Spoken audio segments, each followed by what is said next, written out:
Thanks for tuning in to the Urban Scope podcast. I'm back with more WNBA news, exciting news, more news from opening week. Just my reactions from this New York Liberty and Las Vegas Aces game. A very competitive game, a very tight knit game, all the way up until midway of the fourth quarter when it just kind of got out of hand, and it just showed what the teams were about.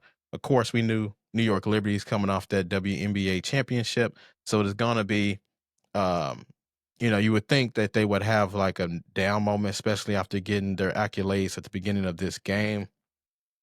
So you thought that maybe they have some slippage, which at the beginning it felt like they did, but then they got stronger as the game progressed. But on the Aces side, there just wasn't a lot of fight towards the end, and it feels like they needed to find more scoring just other than Asia Wilson, which they did a decent job on scoring, and she had contributions in the scoring game, which I'll talk about here in a little bit. But that building was just raucous because of the New York Knicks being able, just a day or two prior, they just punched their ticket to the Eastern Conference Finals, which is the first time they've done since 2000. So it's been 25 years since they did so. And that year they ended up going against the Spurs and losing, of course. But it's a great time in New York basketball in basketball period, when the New York teams are competitive. So especially when the Knicks are competitive, because they had been so out of it for the last, prior decades. From 2000 to 25, they probably went to the playoffs, probably 3 or 4 times. So, but it's a better time in basketball when the mecca of basketball, the mecca of hip hop as well, is very competitive in the basketball sense. Liberty has been competitive for a while, but the Knicks just hadn't made it there. But that building was raucous because of what the Knicks did a couple of days ago. So, in that momentum carried over because Spike Lee was still at the game, Russell Wilson was at the game again.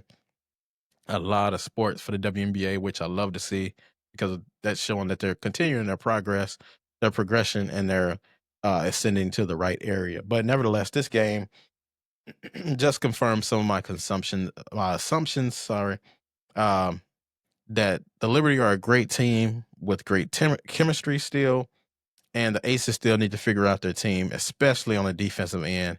The defensive end is where they really let everything down. Because if you look at the box score and you see the contributions that Asia Wilson and the Aces made, you said they had enough. They had 4 or 5 players, I believe, in double figures.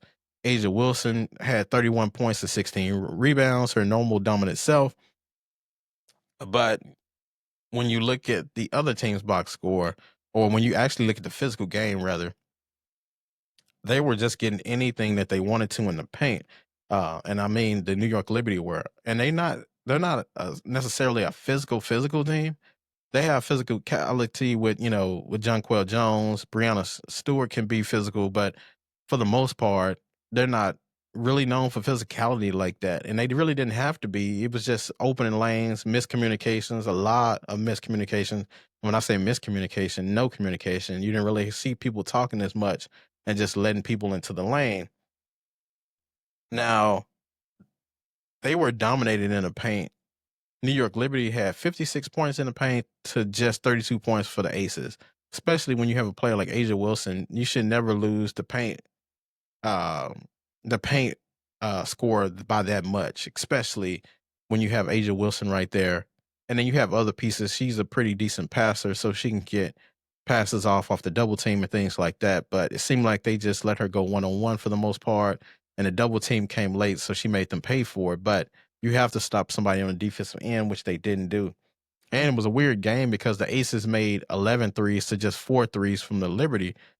Anytime that you usually have a discrepancy, you have a discrepancy like that in a 3-point shooting, typically the team who has the most threes will win the game, or at least be competitive, be close in some nature, but it really wasn't, especially towards the end. Um, but Chelsea Gray was very vocal. I think she's actually the vocal leader on that team, so to speak. Now, I've seen her in huddles, yelling at people, yelling that they need to do better.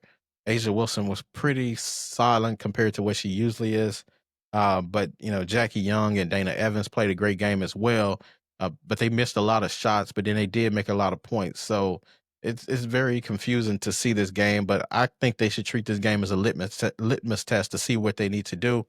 Have uh, a lot of faith in their coach, Becky Hammond, being able to make the adjustments to figure out the defensive calls and figure out the defense, because that's their biggest issue. I don't worry about them scoring points because you have some great scores and Asia Wilson and Chelsea Gray and Jackie Young and players like that. You have great scoring, but you just have to figure out the defensive end, because I believe if they played the Valkyrie or one of these lesser tier teams in the first week, they would have got a win on that first night that they played. But unfortunately, they played the greatest team in the WNBA with the best defense, and then you had the worst defense in exchange. So it's not going to add well for you.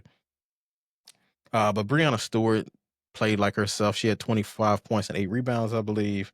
But the X factor of this whole entire game was Natasha Cloud, which I didn't even consider in my predictions for this year.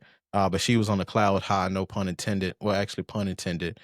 She played very well, scoring 22 points, 9 rebounds, and 6 assists. She even got a couple and ones, I believe, in those 22 points that made a huge difference in the game. And she was the total X factor for this game. But I think the game would have been even closer if she didn't step up like she did, because she made some great defensive plays as well. She had 3 steals to add. So Natasha Cloud was doing everything. Just showed her talent on display in front of a raucous, electric crowd. That crowd was electric, almost similar to what the Knicks games, what they had, and winning over the Boston Celtics. So, very great game, excellent matchup for this opening week. And I will be continuing to cover these games throughout the season. And as always, until next time, I'll see you next time.